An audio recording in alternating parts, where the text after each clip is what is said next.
Hello and welcome to Vault 33, a podcast for Amazon Prime's Fallout. We're your hosts, Andrew Sorsini, Dwayne D, and Tosin Andy.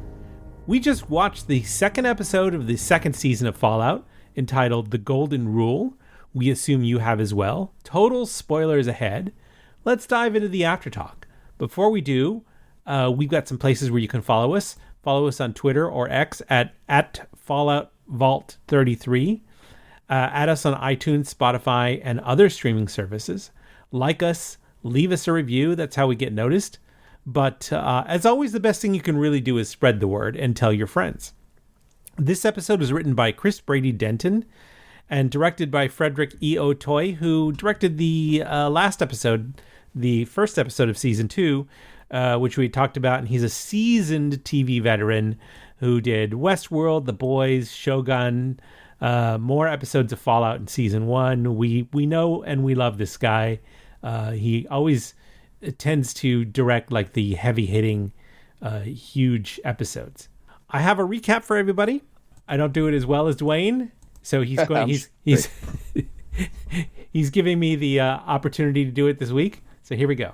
In the past, Shady Sands is a thriving post-apocalypse community.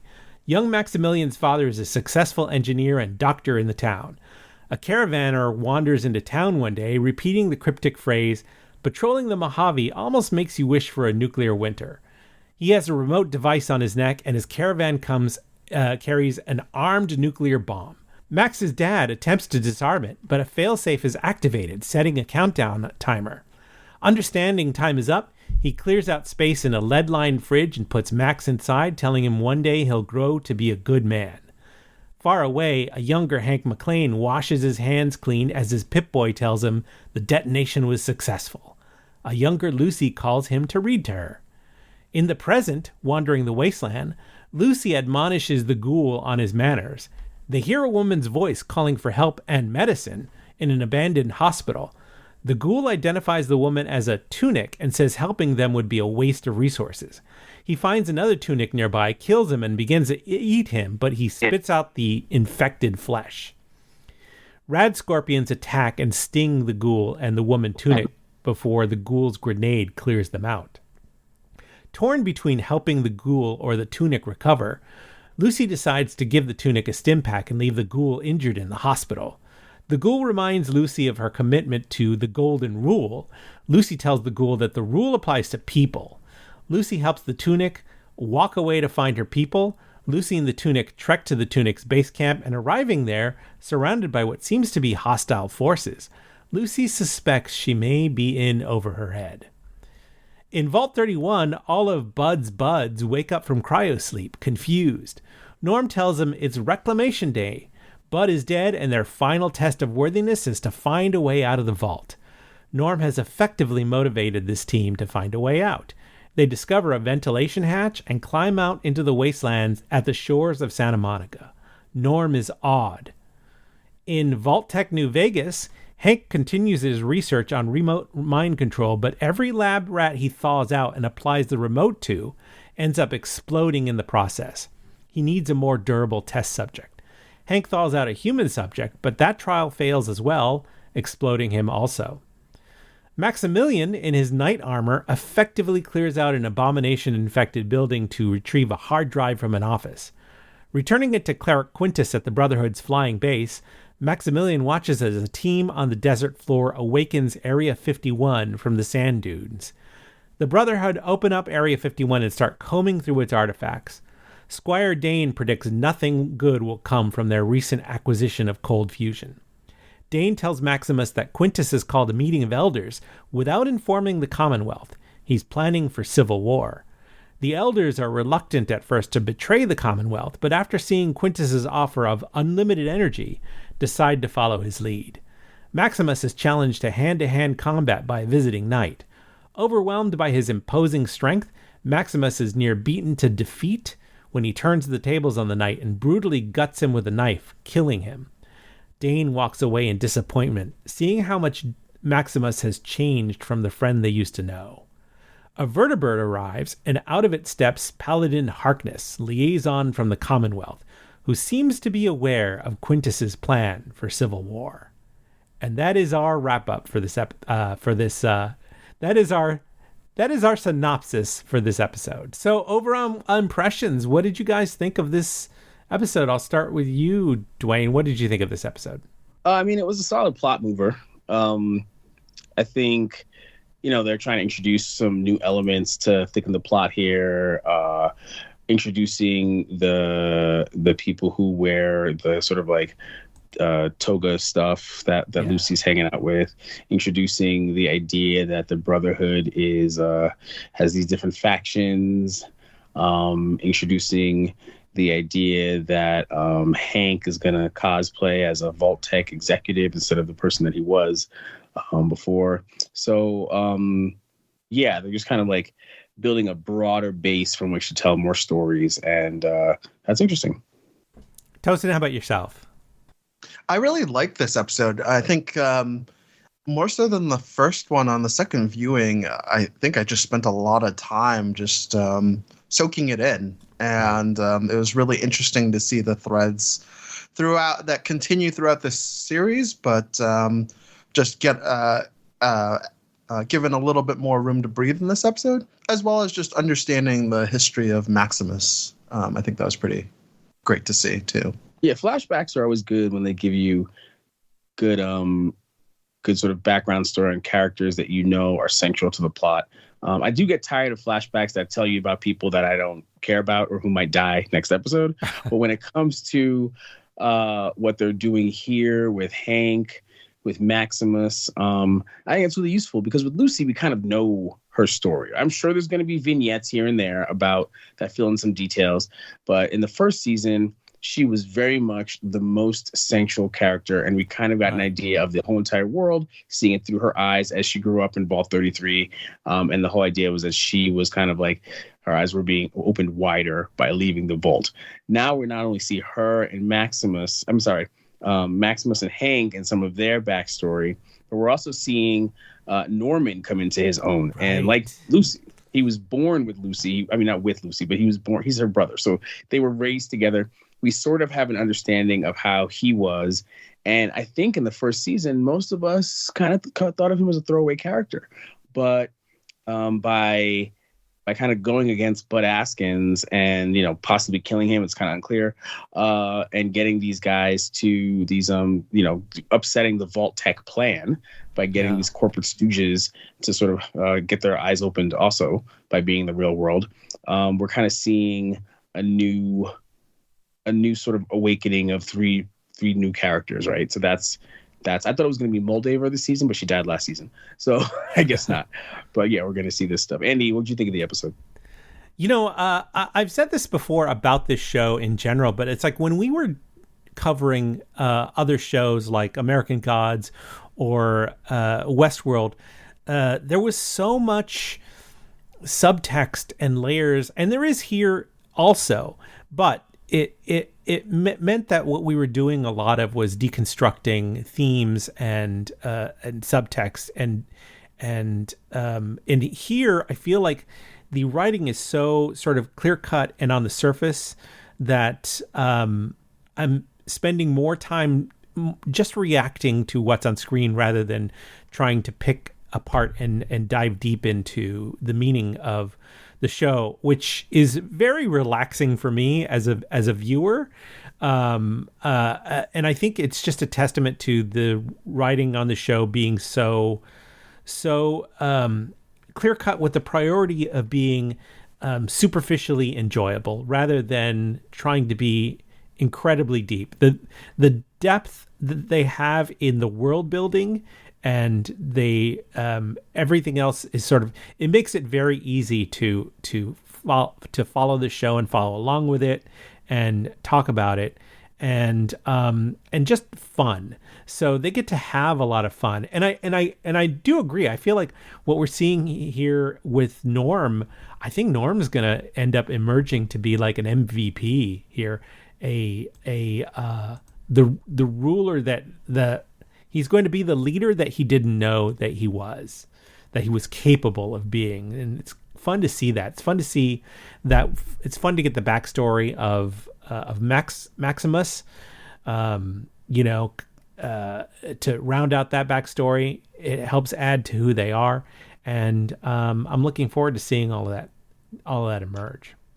It's interesting that you say that you don't think that there's a deeper subtext here, because I do find that I'm constantly being reminded that the show is a science fiction, but it's a criticism of sort of the United States 20th century corporate culture. Yes. Right. Yes. Over and over and over again.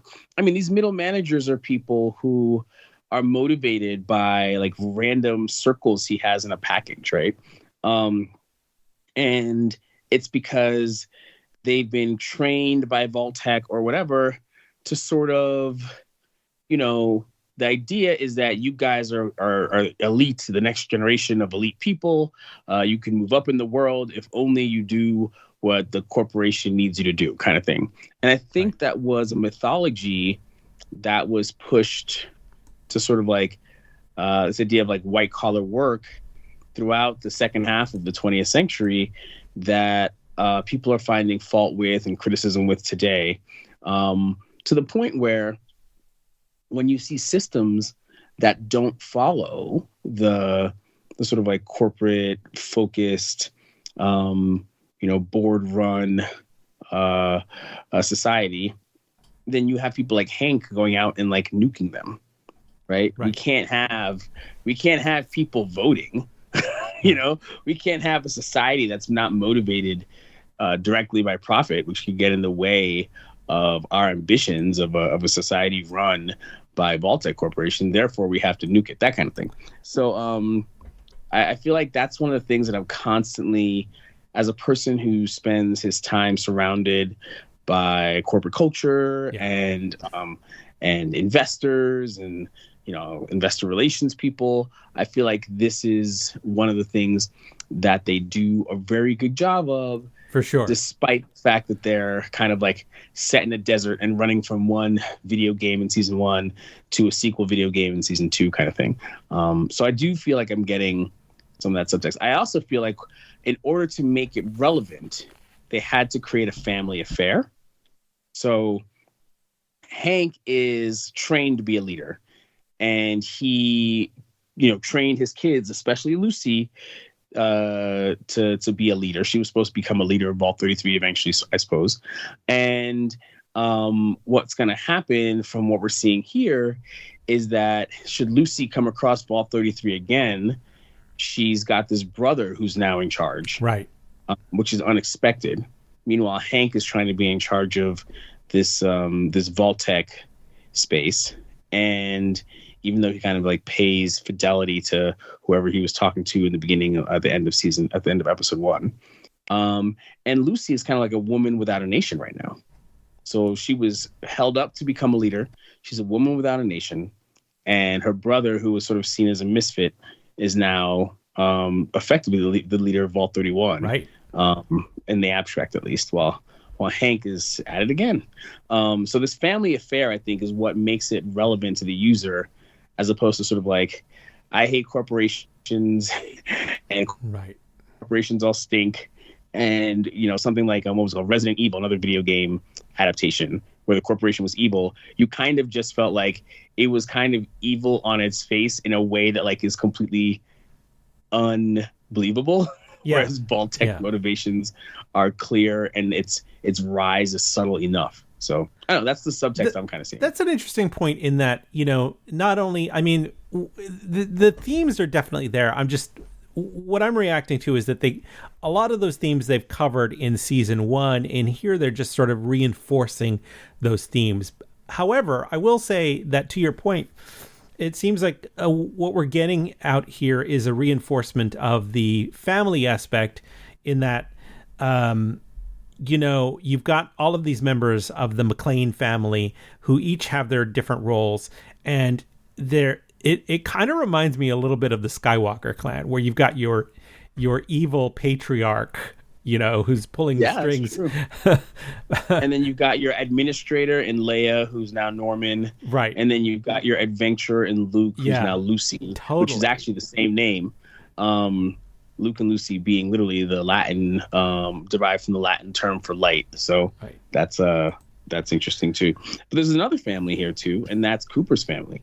Right. We've only met them in the past, but it's their essential motivation for him. So he really wants to know what happened to his family. And the show's plot devices, especially the freeze chambers, have basically shown us that there is a complete possibility that both his wife and child did not sort of perish because, they were Vault-Tec, so they had access to the resources, but might even still be alive in the same state they were in 200 or so years ago when everything was destroyed. If we can find Vault-Tec Las Vegas and find the Premium Plus guys still intact for the most part, then there's no reason to believe, there's every reason to believe, that you've got his wife and his daughter also frozen, or if not frozen, playing a part in the way Moldaver did. We didn't really see, did we, how Moldaver survived the last 200 years? No, we haven't seen that yet. So, the fact that she was alive and running around alongside Hank, and she's his contemporary, means that almost anything could happen on that front. So Cooper is definitely motivated by his family. And the only thing I hope is that the McClane family is not related to the Cooper family, because then you do get too Star Warsy. And then it's just going to be a disaster. Right.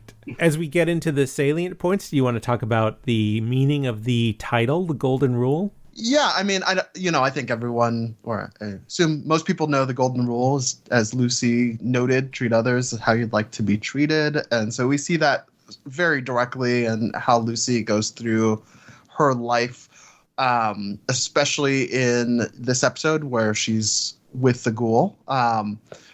But one thing that I found kind of interesting about the entire aspect of that is, we see throughout this episode, we see the things that Lucy grew up with and how it shaped her in terms of as Hank says, the classics, right? So we know that she often asks her father to read her Wind in the Willows. And she also references Charles Dickens' Christmas Carol, right? Telling the Ghoul that, hey, it was all cured by the third ghost, which is the ghost of the future.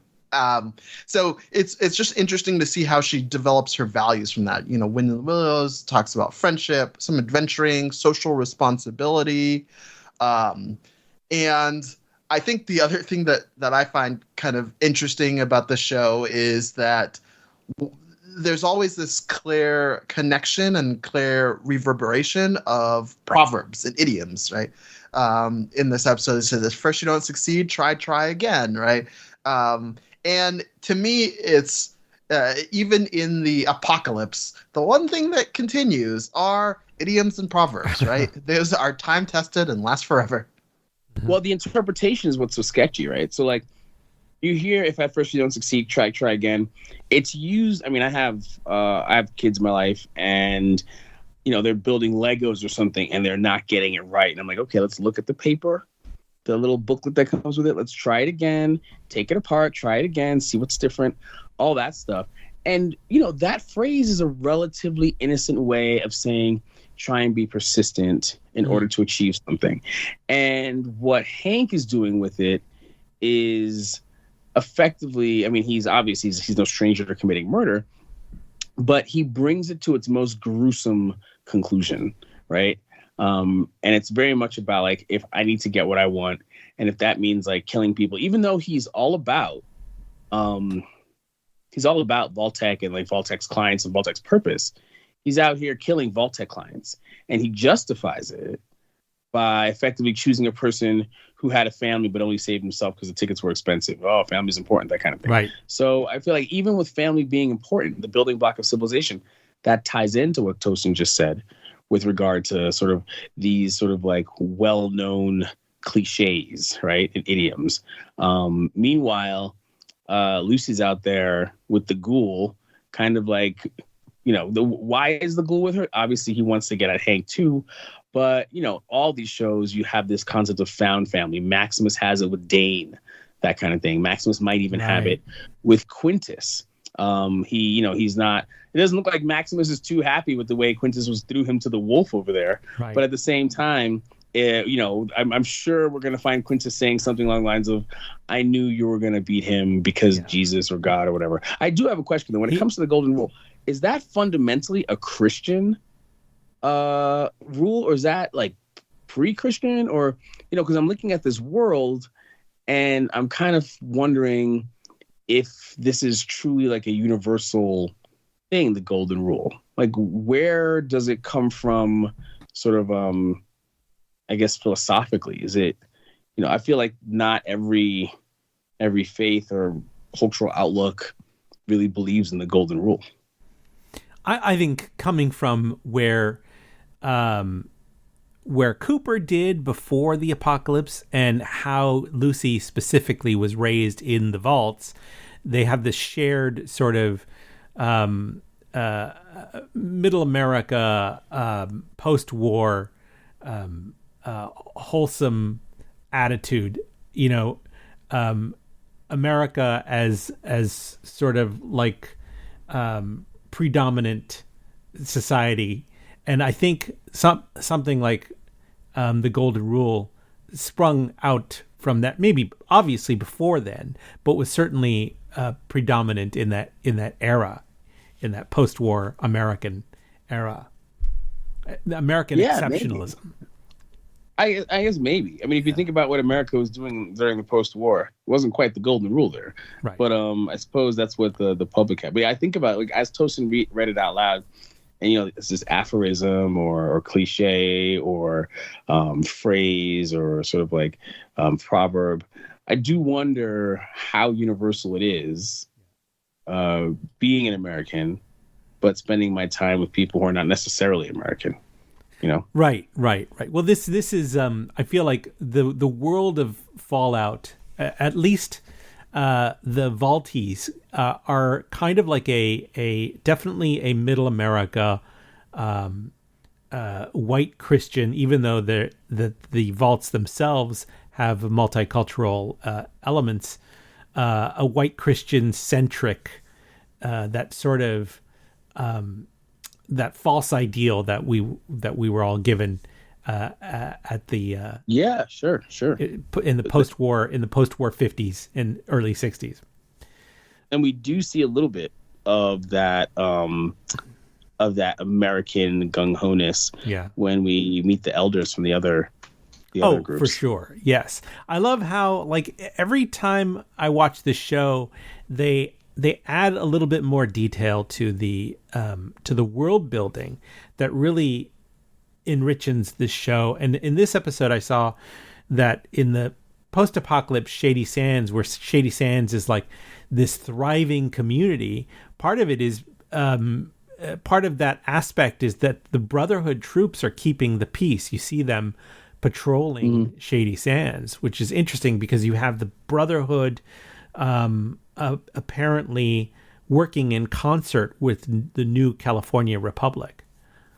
That, or the New California Republic, spawned a schism after Shady Sands was destroyed, whereupon the military arm became the Brotherhood and the civilian arm became the Commonwealth. Could be. Yeah. Mm-hmm. Yeah, that is pretty interesting. We have that one I assume troop or former troop who goes around saying, as you noted in the recap, patrolling the Mojave almost makes you wish for a nuclear winter, right? Which is, you see the limited success in these mind control devices that they've utilized. And I think I have a question about that later on in our questions section, but that sort of desire of total destruction, it still occurs even after the partial destruction that that society has undertaken, right? Partial. I mean, civilization is wiped out. I mean, yeah, humanity persists, but it's very clear that destruction is the name of the game. What did Cooper's wife say? War never changes. Right. Yeah, and so it's just them taking it to the next extent, where it's like, okay, well, we haven't totally destroyed all of civilization, we still need to set off an additional bomb. But interestingly enough, I learned that both Maximus and Indiana Jones have survived a nuclear explosion in a fridge. So, yeah, that was. I mean, the funny part about that is since his father was clearly a person with some sort of engineering expertise, the idea that like, hey, I'm an engineer, this is going to work is interesting. Also interesting. In the beginning of the episode, Maximus survives, this nuclear explosion, this hot, crazy heat in a fridge. And toward the end of the episode, people are excited about a fridge, and inside is, an artifact, frozen alien that has survived, has also survived a nuclear explosion in a fridge, and it's obviously dead state. So fridges are definitely an interesting thing. And as a person who just suffered a blackout and had to, use all sorts of means to keep my fridge alive, I get it. Fridges are important. But yeah, it was interesting to seeing the fridge thing. And you should never mention Indiana Jones. I thought it was interesting in this episode that the Brotherhood at Area 51 just seems to be completely clueless to the power and the significance of the artifacts that they find there. I think when they opened that fridge, maybe they just assumed that it was another mutant, another abomination rather than an alien. But also, I think it's also that nothing is sacred. Nothing is sacred. The past led them to this terrible situation, and in order, I feel like the idea that anything on the one hand, they're like, we're here to restore the dark, from the out of the darkness, whatever. But what led to the darkness? This nonsense, this 20th century nonsense. Right. So I feel like it's also clear that while Quintus might have an appreciation for these things, Quintus is running a house of mad people. Absolutely. Right? Absolutely. These people are nuts. And you hear that over and over again with the other elders. One's like, my people don't believe in the religious stuff, so I'm not even going to go for that because I can't control my people with the religious stuff. The other guy's like, my people get to run their own spot because the Commonwealth can't really control us, so we get to do our own thing, so I don't really care. So Quintus is running people who are consistently playing with grenades indoors. Yep. Right? Regardless of how many other people are hurt, because life means nothing, despite the fact that, we all saw that despite the fact that, clearly, it's difficult to have kids, raise kids, all that stuff. But this culture that's existed after the explosion, you get to a point where this woman's like, yeah, that Hank guy stole my son. If you find money on him, it's mine. He'll be right. Money. It's relationships. Life is worthless. There's a lot of worthlessness, and I feel like the 20th century stuff was mostly worthless. The only thing they care about is literally power, and that power is in the form of fusion cores, right? So yeah, they care about power and power and power, and that's it. And that's what really, at the end of the day, that's what Vault Tech cares for. Because if they really cared about humanity, they wouldn't have destroyed Shady Sands. But they didn't care about humanity; they cared about power. So yeah, you definitely see that from Quintus a lot. In the episode where they're like, fuck the Commonwealth, and we know from Maximus that he wants unity, right? He wants to start small and achieve big things. He's freaking Dalinar from the Stormlight Archives, dude. And similar to what his dad had said, leave the world a little better than how you left it. However, I think Dane is we see a bit more as we come further in the episode, while to the fact that while he does want a father figure, which I think will be in sort of some of the big picture stuff we discussed, Quintus, as you noted, just wants war, wants control. It starts to sound awfully like House, right? In the way that he deals and treats with things. House is in the Doctor? House as in the Robert House. Robert House, yeah. The billionaire with the nuclear arsenal, yeah. Right. Yes. Gotcha. So I think you're right. And what's interesting is, so let's talk about Dane just for the tiniest moment. And that thing is that basically Dane is they're sitting around. Maximus has done his work to get, the thing to get them to Area 51. Life is better for everybody in his clan at this point. And when it comes to the diode, the fusion diode that allows them to recharge all these fusion cores, that young youngsters like, what do you think they're going to do with it? And she looks at Maximus. They look at Maximus, and Dane says, nothing good, right? And then in the very next scene, you see Maximus explaining to a youngster that he washes himself because it's about what Tosin just said, making the world better. But if you break it down into small steps, I'm going to start by not stinking. I'm going to start by holding my head up high. Yeah. I'm going to start by, doing the right thing every chance I can get. But does that excuse doing the wrong thing? It's unclear. What is clear is that he says he's been out there when he's talking to Dane. And while Dane is looking at him and saying, they're saying, this isn't right, whatever. He's like, I've been out there. I've seen how bad the world is. With the Brotherhood, I can affect change. I can affect change from within. I'm high enough in the Brotherhood to help us move toward the goal of helping more people. And meanwhile, Dane is like, well, you met that girl out there. Isn't that enough? Or, wasn't she enough? And it's kind of like Maximus is saying, whether she stayed or whether she left. I mean, he mentioned that she left, but the fact is his mission is more than his personal power. That's the difference between Maximus and Lucy and like everybody else. Even with Norman, clearly his personal, taking care of himself was important, which is why he woke up everybody else and basically ruined their lives. Now, no sympathy for Vault-Tec jerks, but at the same time, by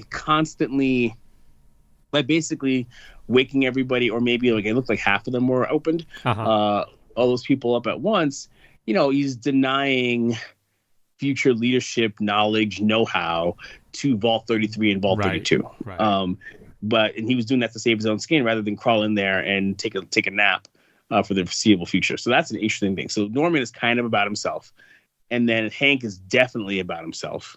Whereas Lucy and Maximus are but very also much family, right? As you mentioned. I mean, Hank does things in the name of family, but it's very clear that since his wife left him, he's been very much about himself. If he cared about family as the building block of civilization, would he really have destroyed Shady Sands? Hank is a little Walter White from Breaking Bad. Hank is very Walter White, I guess, on some level. I think it's an easy argument to say Hank is about himself. He's not a senior executive, and he's putting on the suits and he's exploding the heads of the other people because he wants power.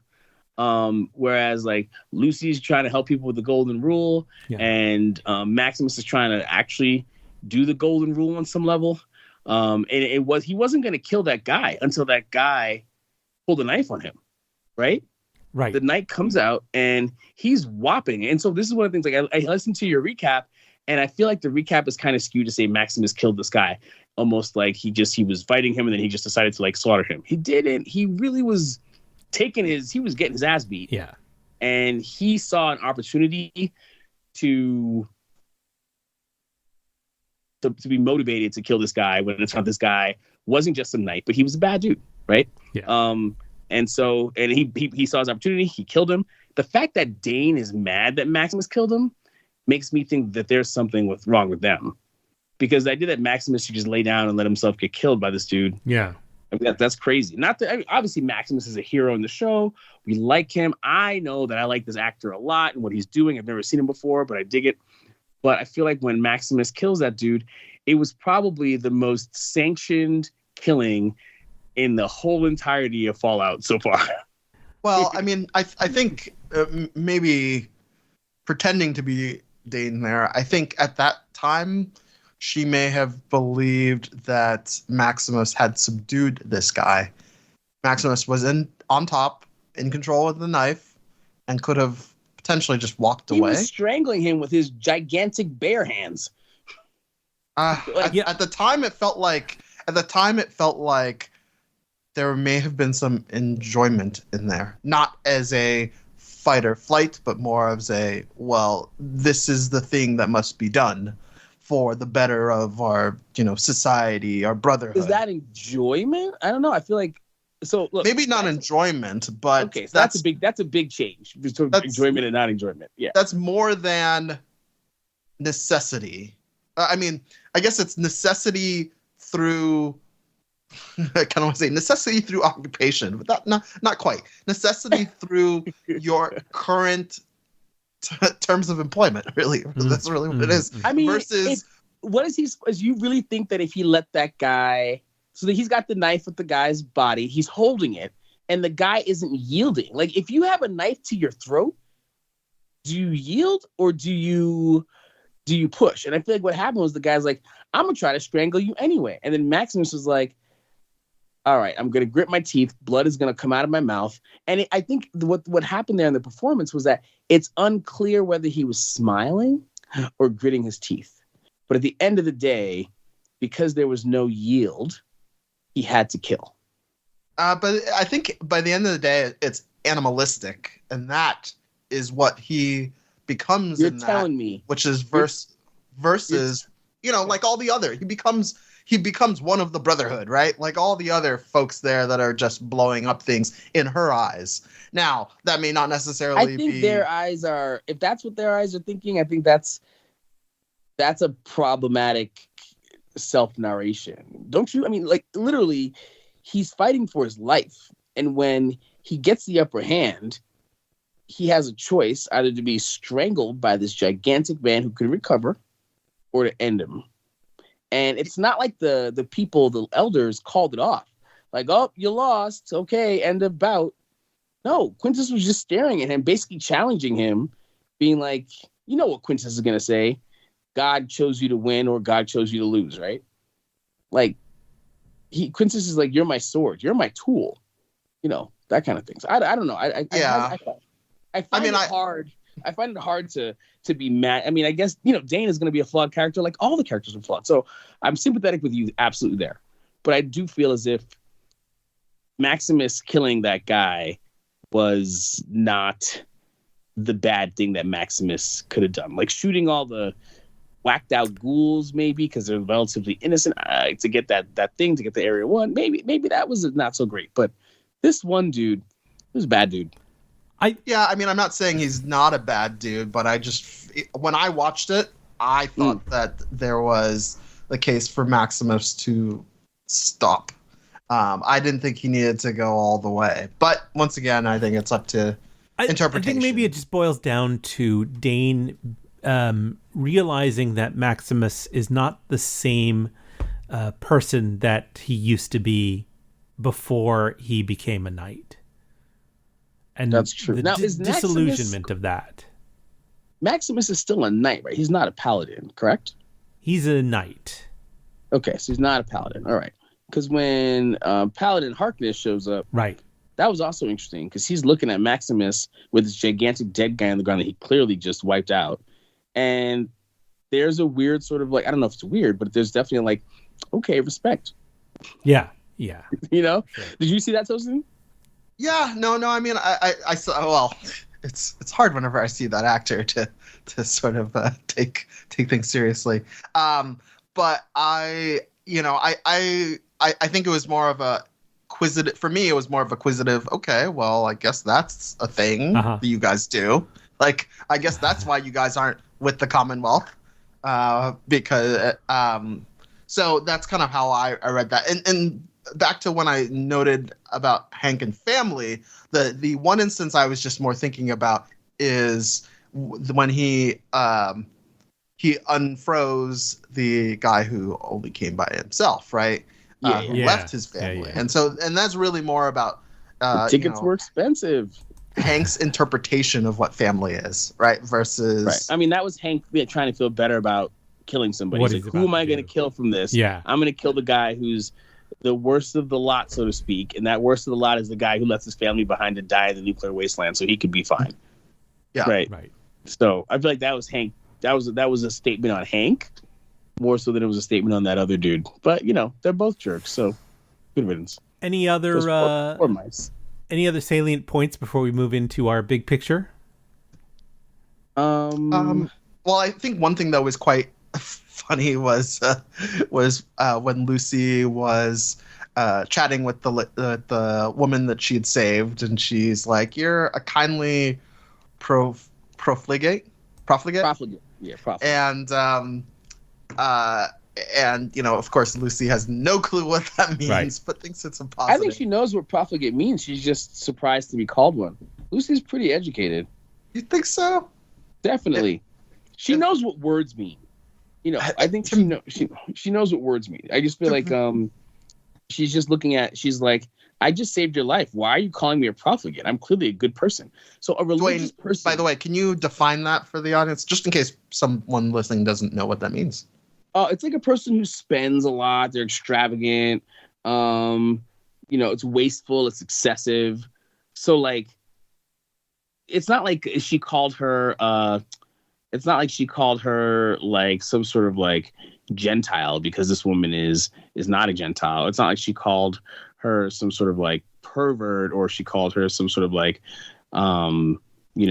random like apostate or something. More of an indication of how the Tunics live, which seem to be exactly Spartan. The Tunics live exactly a Spartan, life. They wrap themselves in linens, that kind of thing.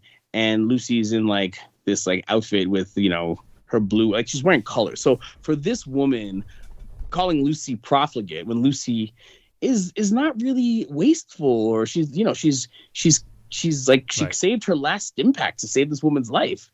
That is a surprise to Lucy, I think.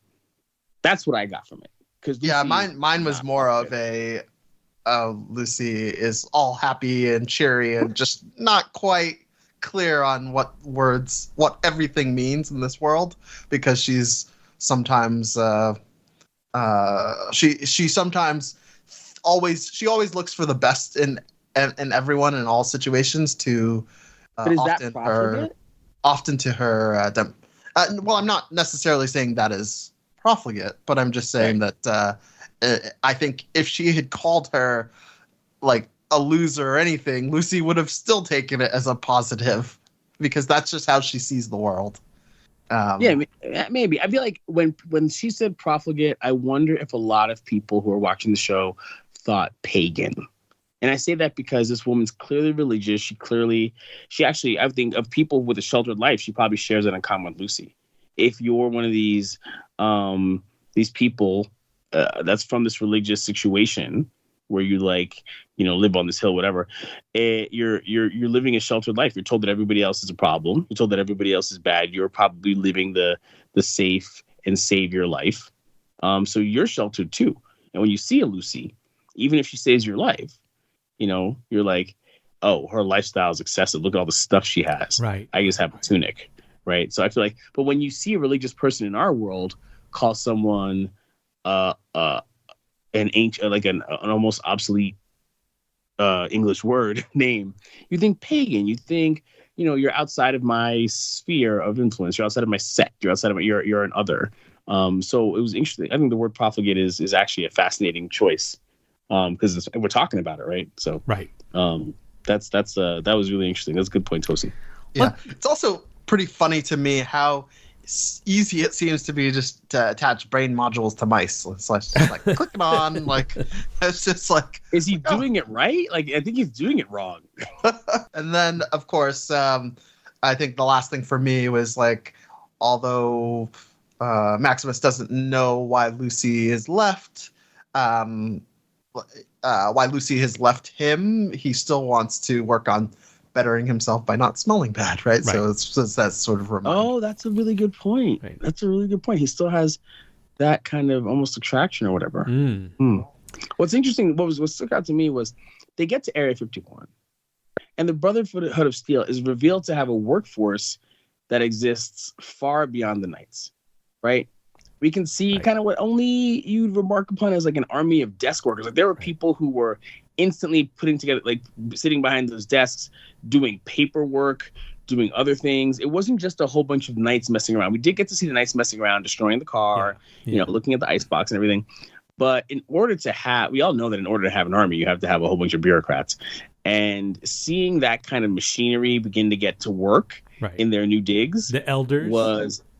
Well, before we got to the elders, just like all the people who rushed in, who were like making use of the desks, who were looking for like information, who were, then they had to set up, the engineers had to set up the diode in order to recharge the fusion cores. All those people are not knights.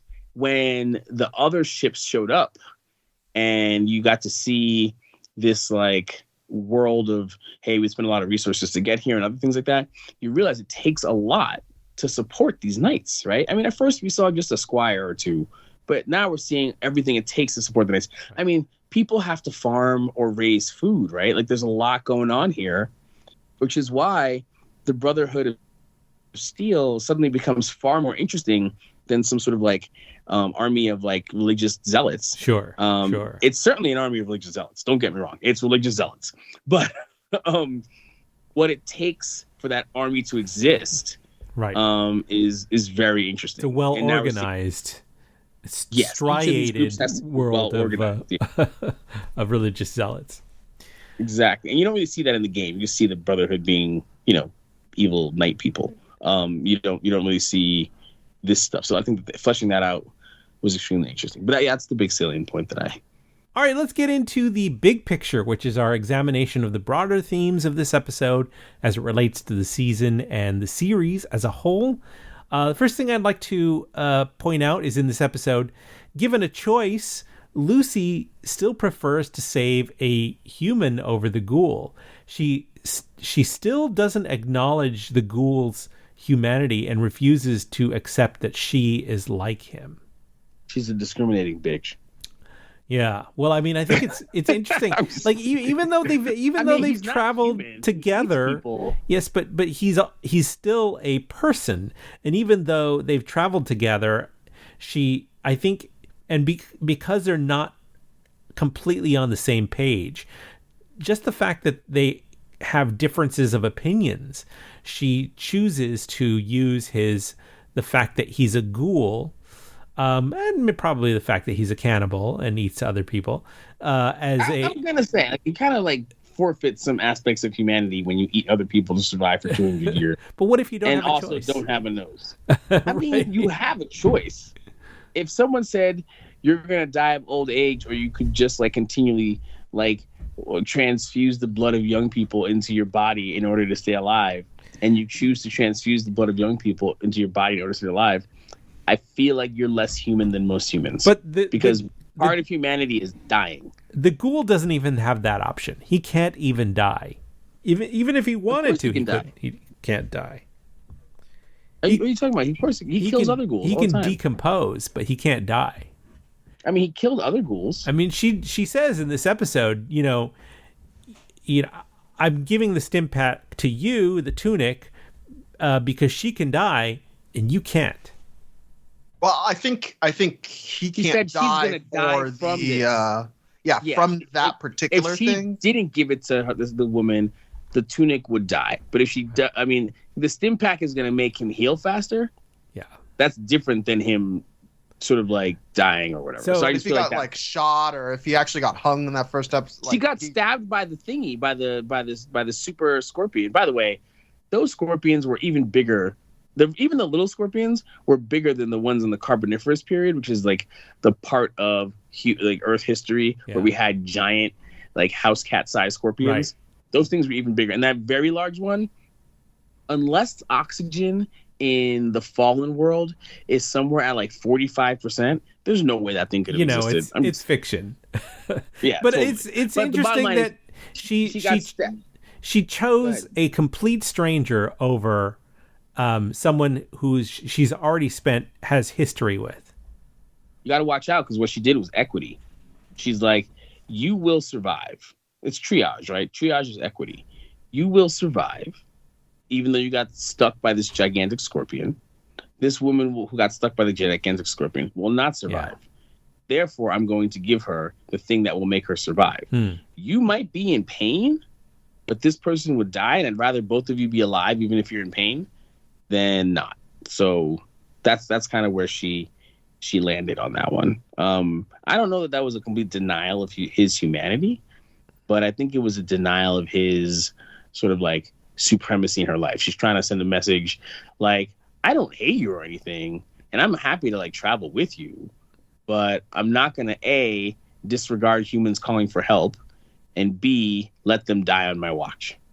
And that's why I think she might be, to your point, Andy, a person who doesn't believe that the ghoul is as human as she is, because humans help humans theoretically in her worldview. Right. And he is very much not a helper. He is very much like, I'm doing my own thing. He's a killer. And he doesn't just kill people, he ingests them. So on her, if you're Lucy, what's keeping him from ingesting you? Right? Like eventually, what's keeping him from ingesting you? I think he's got some mutual respect for her that she probably would not be his first choice to eat. No, she's definitely not his first choice, but if push comes to shove, I just think if you're Lucy, you're thinking about that, right? Yeah. And here you got this Tunic being like, "Oh, I'm sorry, I would hate for you to get raped." So, like, if you're Lucy, you're on edge. Everyone around you is trying to hurt you, and this Ghoul guy, he's hurting all these other people. There's no true understanding between them, and he's not going to hurt her. So that's part of it, I think. I think it's interesting that both Norm and Hank lie to the humans that they awaken when they ask if it's Reclamation Day. They like father, like son. Yes, but also they both see a manipulation as a means to an end for them. Yep, absolutely. Absolutely. I think it's interesting that when the Vault 31 middle managers, when they get to the outside, they're disappointed because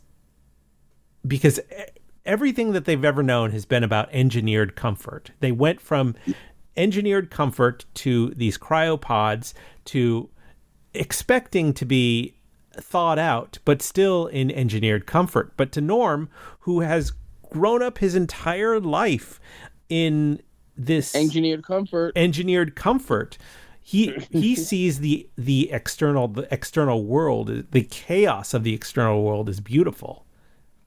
Does he? I mean, he says it's beautiful when he comes outside. When he comes out, he does say it's beautiful, but I think it's in part because there's an anticipatory aspect of his life. He grew up in the vault. He knew he was sheltered. Yeah.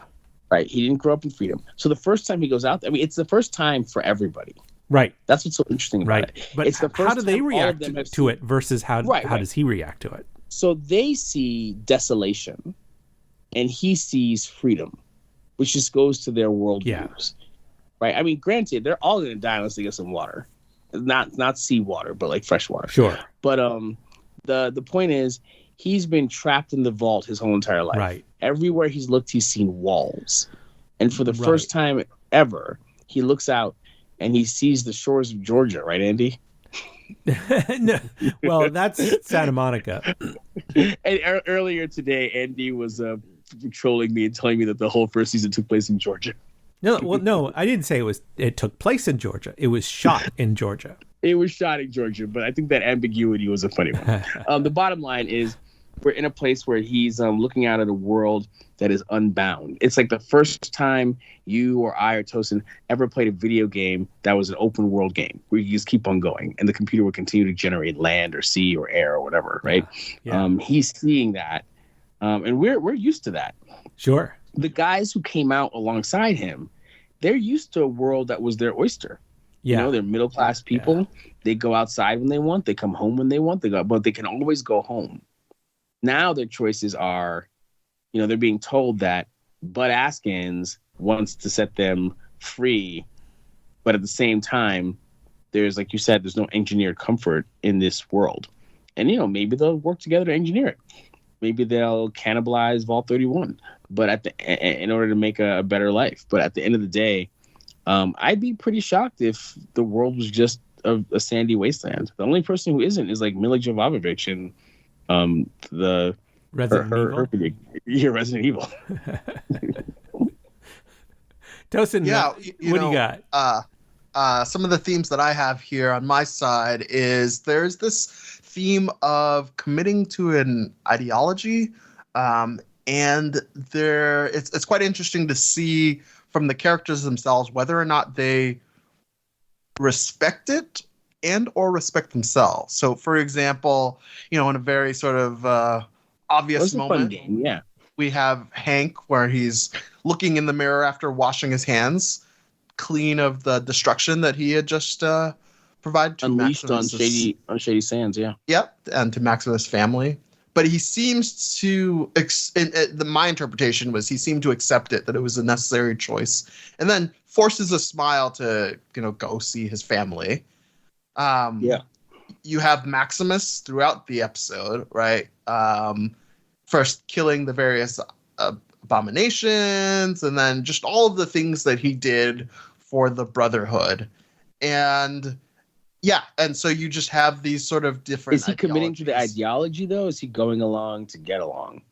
Right? That's the question about Maximus. Also, I would say with Hank, as much as Hank is committing to the ideology when he's destroying Shady Sands, there's something else there. Hank married a woman who left that engineered comfort we were just talking about, who left Hank, who left Vault-Tec and Vault-Tec's ideal of a corporate-run world in order to join these Shady Sands Antifa jerks from his perspective. Mm-hmm. So when he blew up Shady Sands, he didn't just blow up a rival political organization that could get in the way of Vault-Tec's ideals. He also, theoretically, he blew up his ex-wife. He blew up this woman who rejected him, right? It's interesting. I forgot about that. And that's an interesting point. She turned him into an incel, and he got mad, and he blew her the fuck up. That's like one way to interpret what's going on with him. No? Yeah, and that's why he smiles in the mirror, because he's like, fuck that, I killed her, and I'm gonna raise my kids to fall in line. And that's exactly what happened with Lucy. She was basically kind of the only reason she went out there was to be brave, basically, and kind of like I got to do this for Vault 33 in a way, and maybe find mom and all that stuff, family.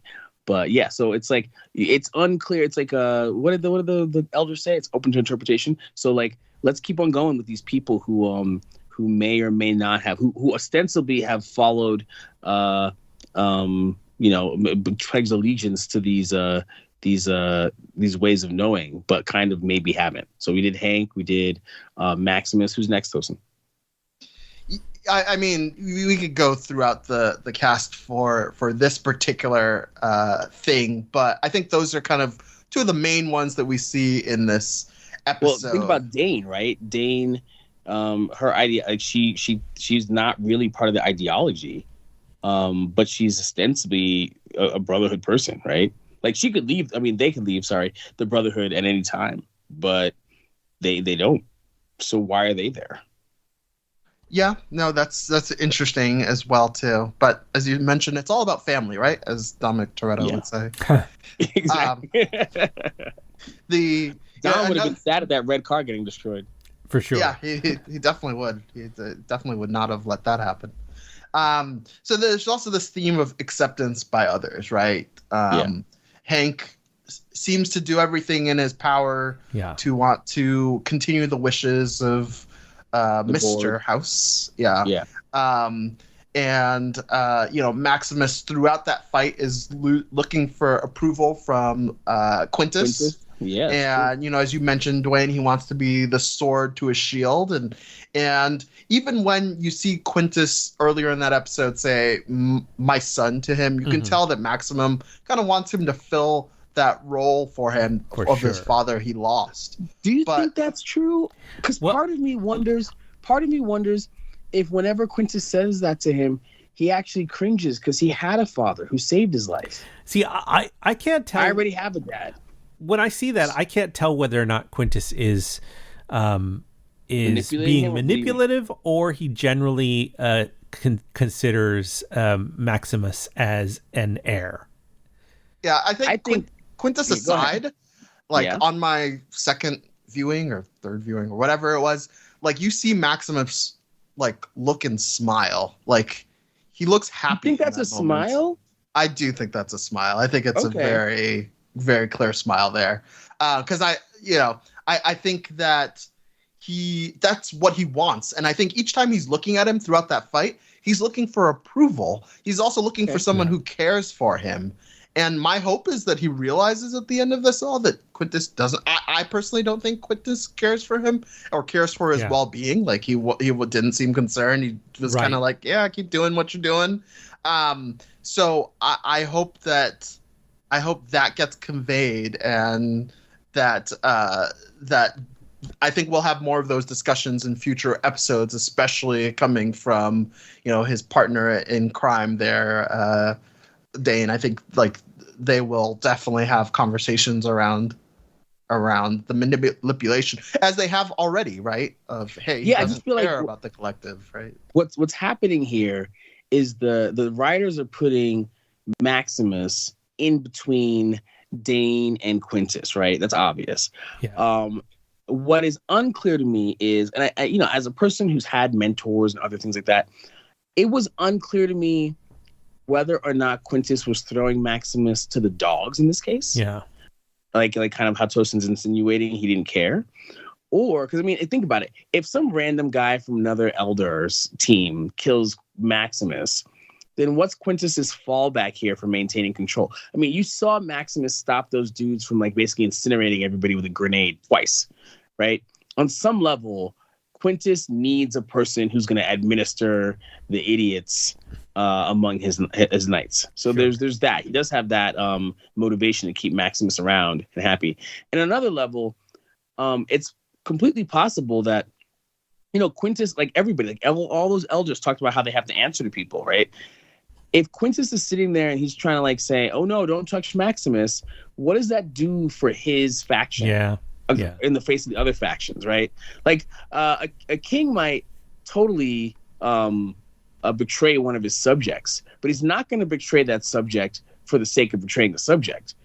He's going to do it because there's a larger task at hand. Not saying that Quintus is a king, but I am saying that I think if he's sitting at that table with the other elders and he has to put forth a champion, Maximus is that champion. He's got to play it cool, but he can't really step in on Maximus's behalf in that space. Now, I think if you're Quintus, you really want Maximus to win. You really want him to win. Sure. But you can't go and have a side convo with him. So it's unclear what their arrangement is. Now, I also believe on some level that Tosin is right, that Quintus is definitely manipulating Maximus. But there's a really fine line, sort of like when you find that spy who was supposed to turn a person but then fell in love with them. Yeah. There's a kind of fine line here. Quintus does like Maximus. Quintus also needs to use Maximus.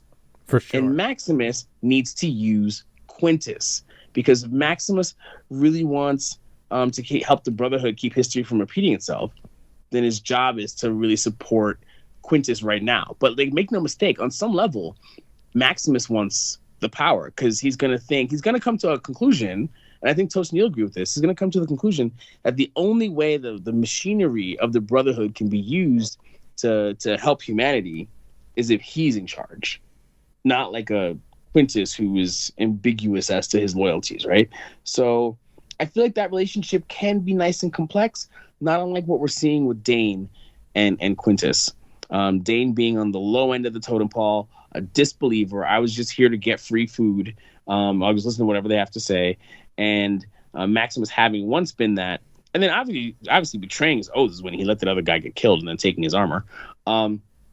And then also you have Quintus who's just trying to he's clearly trying to move the ball forward. Does Quintus really want a better future? Absolutely. But probably only if he's in charge, which is why we see for sure this situation. He got what looked like the misfits of the Brotherhood together. You guys don't have, you're disparate. You don't have Jack. I'm offering you this thing. You just have to follow me. And he never argued when someone said under my banner. We can do it all as long as we'll get all this energy as long as we're doing it under your banner. He never argued with that, right? Because from his perspective, he's been chosen by God or whoever to run things, and the Commonwealth is not doing that. And he was very clear. If we had given this technology to the Commonwealth, what would they give us? Nothing. So the Commonwealth not giving them anything is also saying the Commonwealth is not going to help the wider needs of humanity. So I think Quintus is a true believer that he's lucked into this stuff. Not lucked into it. He's been fated into this stuff. Whereas we look at it as he's lucked into this stuff. He's lucked into having a guy who's like Maximus who could figure this out, who could get the diode and all that other stuff like that. So that's all I'm saying. I think that there's a chance that there's a deeper layer to the Quintus situation that's more than just old man using young man for war kind of thing. Yeah, it could be. To me, given what we've seen even in season 1, it feels like he's just a tool. Like, he will do and say whatever he can to manipulate it in any odds. He knows to maintain power. Yeah. Yeah, but I mean, we'll find out in future. There was someone before Maximus, and there'll be someone after. Right. Exactly. Yeah, that's a valid interpretation too. So yeah, I don't want to discount what you're saying. I'm just saying there might be something different. What's the term Andy likes to use? Subvert the expectations. I feel like there's a chance the show's going to try to do that with this relationship. Mm-hmm. Yeah. So the last big picture idea I had is something that we've touched upon a bit already. That strong leadership can bring the untethered together and the potential incompetent masses, as Dwayne, you noted, sort of children. You find that the Vault Tech folks are freaking out until they're given direction by Norm and also given sort of merit dots, right? As you noted in the corporate speak, it's not a salary increase, of course. Right. It's just, it's just status. Yeah. But it motivated them, didn't it? Status. Yeah, it did motivate them. They also had nothing else to do, and they were also going to die if they got stuck in there. So it consolidated their motivations, kind of, right? It took all their various motivations for survival and status, and it wrapped them into one thing so that they could get Norm to the top of the mountain, so to speak. And then Norm was happy to pull them up along with them, which is one of those things that you have to wonder about with Quintus. Is he going to let Maximus come up to the top of the mountain with him or not? But yeah, I think that you're right about this leadership stuff. And it's also like the ideologies, right? Like all the people there have subscribed to the Vault Tech Corporation's ideology that if you just work hard and do your best, you'll end up at the top of Vault Tech, right? And so I feel like these there is a consistent theme throughout, especially this episode, of these various ideologies and how they're used to manipulate people. Yeah, and you also have the Knights of the Brotherhood, just idly playing with grenades and other dangers. They all need some sort of direction. Right. Even in Sandy, you have Maximus's father figure, legitimate father, who's running. So, you always need some sort of leadership, but leadership can also be very controlling, as we've learned from here as well as just in real life too. So. And how controlling is the Commonwealth true leadership? Like, what's going to happen when the character Harkness, played by Johnny, is it a question of, there are many places where the titular leader or emperor doesn't have any local control. And is that what's happening with the Commonwealth? Is the Commonwealth going to have to come and squash this, or will they be powerless to do nothing about it because Harkness is their liaison and he's into this rebellion theoretically, right? I would say on some level, Quintus doesn't even see it as a rebellion. He sees it as we're going to do our own thing, right? So that is an interesting, conundrum there. Also, we're going to have to see what the Commonwealth is all about. So that's pretty interesting. I got to say, I was experiencing a little bit of like, I don't want to call it PTSD because I'm not like clinically shocked and I don't want to like minimize that. But when I saw that community that was Shady Sands, it just dragged me right back to the early seasons of The Walking Dead. Oh, yeah. And in every single season of that thing, there was some community. Well, maybe not every single season. There's always some community that's thriving in the apocalypse and it always falls apart. Right. And so you totally know what's coming. It's just the form in which it's coming, the way they use the Pip-Boy to show that it was really, it wasn't just something that Hank was behind. He was literally being notified that it happened, so he was very much behind it. There's no ambiguity there. Hank killed those people. Whereas before, when at the end of the last season, when she's like, "Did you kill these people?" He's like, "I was just doing what I had to do," kind of thing. There was room for some sympathy there. Maybe it was the decision of people who were more in charge of him, and he went along with it or something. But now it seems like he was the actual executioner, the button pusher. The button pusher of like the person whose head exploded, and also of the actual bomb. So yeah, it was Hank is an unabashed villain now. There's just no, he could have a mustache with with pearls to twist. Let's talk about some unanswered questions. I've got an unanswered question here. Maybe it's simple, but Quintus mentioned that Area 51 contains the mightiest arsenal in history. So I'm wondering what he could be referring to, other than... I thought it was wind power when they first showed up and those things came out of the ground. Right. I was like, oh, okay. Like, is there a central, like, some central weapon that Area 51 has that we have not been introduced yet or not? I think it's less about power in terms of like destructive power, and more like they have the hardware to unleash the power in the fusion diode. Right? Sure. He literally offers them energy, power. Yeah. And so I feel like if he has access to this facility and his fusion diode, he can continually supply them with power, with energy rather, which is then converted through the politics of distribution of energy to political power. Instead of just sort of like having nuclear silos in Area 51, it's not that simple. And these monks and so on always talk in ways that are not that simple. So I feel like that may be what he meant. Could be. What other questions you? Why didn't Hank just gather a bunch of lab mice all at once to experiment on, rather than my god, back and forth? Like that's all I could think about. He's like, let me get like an intimate relationship with this mouse during a trolley ride, and then when I get there, I'm gonna like turn this dial until it invariably explodes, and I'm learning nothing from this. Yes. What did Tosin say? If at first you don't succeed, try again. Yeah. But it's like he didn't even slow down the turning of the dial. He's like, I'm gonna see if you're gonna survive. Nope. I'm gonna see if you're gonna. Nope. It was like watching a toddler try to put like a round ball in like a square peg and like be frustrated constantly that it wasn't going to work. It was so ridiculous. But yes, every time, I guess when you don't have anybody to be around, you can make friends with a mouse before you kill it. I suppose. It was bizarre and strange.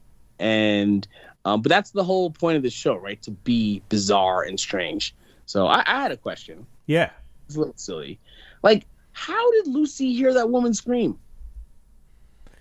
They went into the hospital and downstairs. I guess maybe echolocation. Yeah, maybe. I mean, maybe Lucy is a bat. I don't know, but it just felt like they went a really far way to find those two people. They only heard the woman screaming. Yeah. And I also feel like that woman was really okay with the fact that the ghoul tried to eat her friend. Probably something she's seen before. I guess so. When you've lived that long in down there, right? I had a question. You know, how did they get down there in the first place? You know, we've seen that they can already control and manipulate civilization and people just through having power, right? Promises, leadership, yeah. So Andy, I know you mentioned it in the last episode, but what does the device provide them? I mean, I guess it's like full unabated control and no one can turn against you, but like, is that device, all?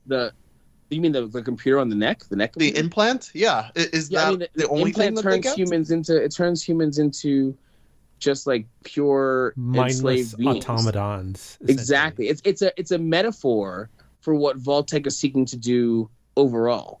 Like, it wants control over people, and the implementation of this device, its miniaturization, and therefore its ability to scale it to put on everyone, basically makes it so it turns the kind of human puppets that we saw the mid-level junior managers were. Mm-hmm. It takes that to a new level, right?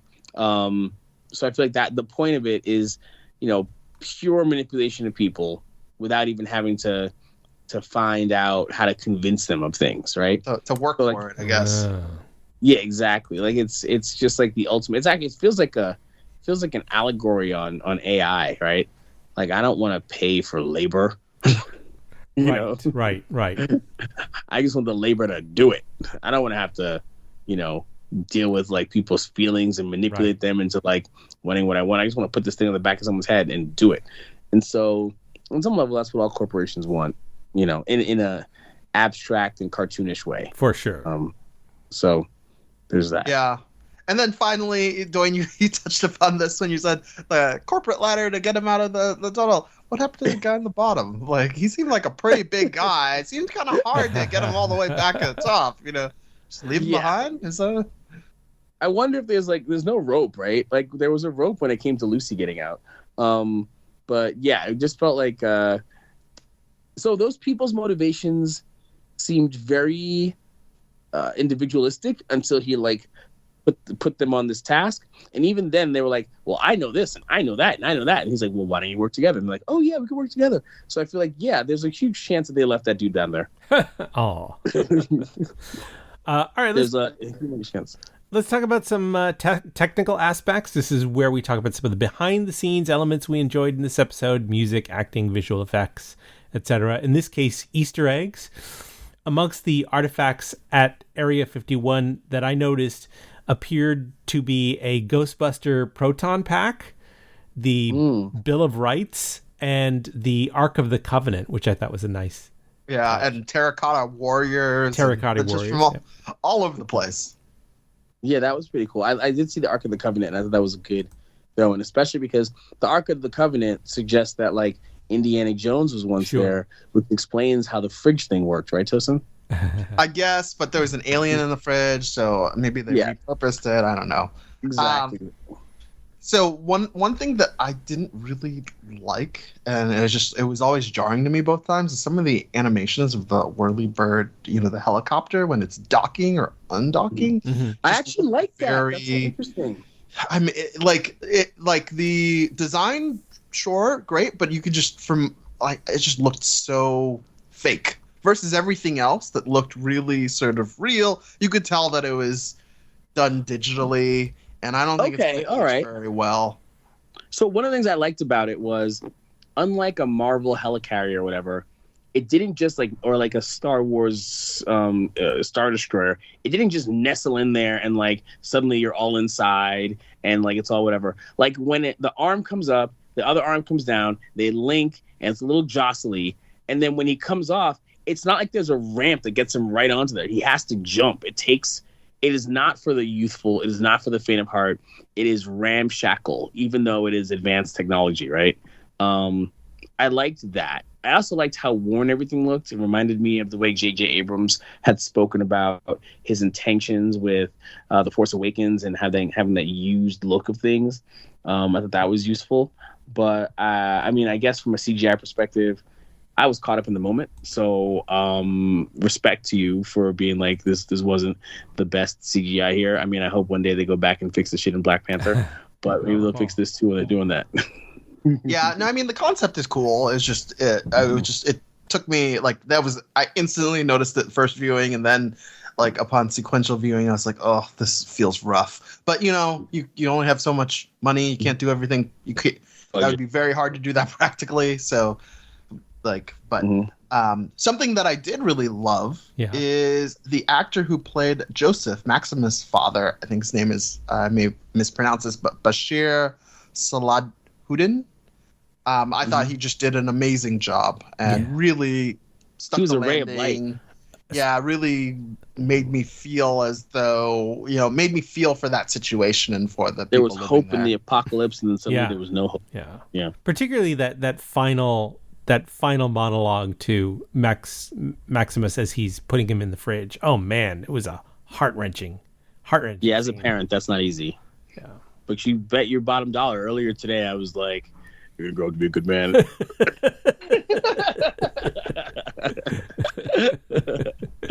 Because you got to give see, here's the thing. That one phrase stuck with that guy to the point where, you give a young person, how old is Maximus? Maybe he's 23. Yeah. Maybe. Yeah. You give a young person access to a fusion core powered suit armor. And I mean, even Iron Man with his powered armor was irresponsible, right? But you give it to a 20-something-year-old, and what's going to happen? They're going to play with grenades in front of people who aren't protected. But Maximus is like, I was told that I was going to grow into a better man, and that's sticking with me. It's now a cornerstone memory, to use Westworld parlance. Yes. And I'm trying to live up to that thing, which is, again, why I feel like he's like, I already have a dad. Quintus, and he's using Quintus to get what he wants eventually. So yeah, I feel like that performance, all that whole entire thing, was fantastic. I really felt that those characters loved that little boy. And I gotta say, the guy who's playing Maximus, the ambiguity in the facial expressions he has, that's a thing that I'm constantly surprised at. Right? I think Lucy, the character actor playing Lucy, also has it. She's got this kind of like, I think it's actually funny because she does have her mouth structure looks a lot like Kyle MacLachlan's, like the kind of like flat mouth, frog mouth kind of thing. So they look like they're related. But the thing that I think is so interesting is how she's constantly trying to be ebullient, but she's actually not. Like her face is not going along with what her words are going along with a lot of time. And I feel like that kind of happens with Maximus. He has to put it on. The Maximus character has to put on the sort of like bold and noble. Even when he's telling those guys not to use the thing, he's like, I'm going to try to be cool about it. I'm just taking the grenade. Lucy plays well at feigning ebullience. Exactly. Putting on a brave face. Exactly. So, whereas I feel like, let's get, Goggins in that makeup. I don't know anybody who could do what he does when he's wearing that makeup. That makeup is clearly not, disabling his emotive ability. It's like wearing whatever the Tin Man had to wear in The Wizard of Oz. And you can totally get where he's coming from. For sure. It's incredible. For sure. Yeah. All right, let's talk about Ephemera, some of the links and extra textual connections that'll help you enhance this your enjoyment of this episode. There were 2 books mentioned in this episode. One was Kenneth Graham's Wind in the Willows, and the other one is Charles Dickens' Christmas Carol. I think, obviously, Lucy is using Christmas Carol as the example of being scared. Ghost of Goggins' future. Yeah, basically. Scared straight into being a good person. And Wind of the Willows, which is the book that Lucy asks Hank to read to her as a kid. I'm not sure I understand a connection, if there's a connection there, except maybe that in Wind of the Willows you have these sort of straight-laced, polite characters who are always having to react to this freewheeling, loose cannon character all the time. And Mr. Toad. Mr. Toad. Yeah, and it feels to me a little bit like... Also interesting because their faces look a little bit like frogs in the mouth area. Yes. Feels a little bit to me like Lucy's dynamic with the Ghoul. The Ghoul is Mr. Toad, and Lucy is, whoever else Mr. Toad dragged along. Like Mole, that kind of thing. That's true. There's also the phrase that the man who delivered the weapon to Shady Sands was saying. I feel like that is a good extra textual connection. He was basically saying, patrolling the Mojave Desert makes you wish for a nuclear winter. What game is that from, Andy? I think it's from one of the Fallout games. Yeah. Yes. So it's but which one? From the first one, right? Tosin, I'm going to leave that to you because I have no idea. I think it was from the first one, but I think that was a pretty good. I think you called it a deep cut. I think that was a legit deep cut there. And I also feel like people should look up the Carboniferous period because that's when shit like scorpions were gigantic, and it was a scary time. Also, if a scorpion gets that big, humans can't live in the same world. Right. And this is what I mean. So back in the early Permian period before the Permian extinction, there was effectively 35% of our air was oxygen. Today, it's like 21% of our air. When you have a being that has passive respiration, like an arachnid or an insect, they can only grow as big as they can breathe. They don't have lungs like us, like mammals. Right. The amount of oxygen in the air doesn't actually affect our size that much. We would have to, if we lived in a 35% oxygen environment, we'd probably have to have different kinds of cells in our lungs to keep us from getting oxidative stress or effectively oxygen poisoning, hyperoxia. hypoxia, which is like you hear about in space dramas and stuff where there's too much oxygen or whatever. But we could survive it. We just would pretty much look the same. But when you have that much oxygen available to insects and arachnids and other things with these exoskeletons and passive respiratory systems, they get bigger because they have more oxygen to spread to more places. So they can, even in the part where we at the height of our oxygen awesomeness, when we had all this free oxygen, 35%, a scorpion probably got as big as a house cat, which is a freaking huge scorpion. Yeah. Do not get next to that scorpion, right? That would be a terrible thing to see. It probably moved a little slower than the scorpions in this thing because, that's part of the problem with having a passive respiratory system.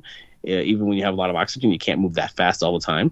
But at the same time, scary. But that thing at the end, which was a really big badass until he just kind of shot it, and it flew across the room. That thing was... you'd be very if that thing's stinger hits you, the amount of like juice it could pump into you, your leg would explode. Absolutely. and by the way, to clarify, it is in fact New Vegas that New quote Vegas. is from. Nice. New Vegas. Okay, so the second one. So the cool thing about this also is the fact that they moved from the first season in Southern California, where I feel like Fallout. I've always pictured Fallout, to the New Vegas landscape, which is in another game. I don't know if they're going to continue to do that across all the games they put out, but it is nice to see a change in setting. Yeah. Based on the actual lore of the games, because it allows them to sort of refresh the whole space. Not unlike how Doctor Who can refresh itself by changing the lead actor, the show can refresh itself by changing its setting. Everybody's going there, right? Everyone's in Vegas, that kind of thing. All right, well, that is going to do it for this episode of Vault 33. I'm going to go around the table. I'm going to start with you, Dwayne. Where can people find your work on the internet when you're not talking about Fallout on Prime? Right, you can always check me out on twitter.com/Dwayne D, and you can check me out here on our Vault 33 podcast. Tosin, what about you? You can catch me on Blue Sky at Toast4321. Oh yeah, I'm on that too. Sorry. Yeah. What about yourself, Andy? All of the socials, Blue Sky, Twitter, also Threads, I think, but they're all under my handle, Mr. Babyman, so you could find me there. As far as this show goes, you can find us at Fallout Vault 33 on Twitter, and we're on all the major podcast distribution networks. Add us, tell your friends, make a comment. And join us next time when we cover the third episode of Fallout Season 2, which is appropriately titled The Profligate. So until then, please tweet us, leave us a comment on iTunes, and we will see you next time. So wasteful, those profligates. Thanks, guys. Why don't you crawl out through the fallout back to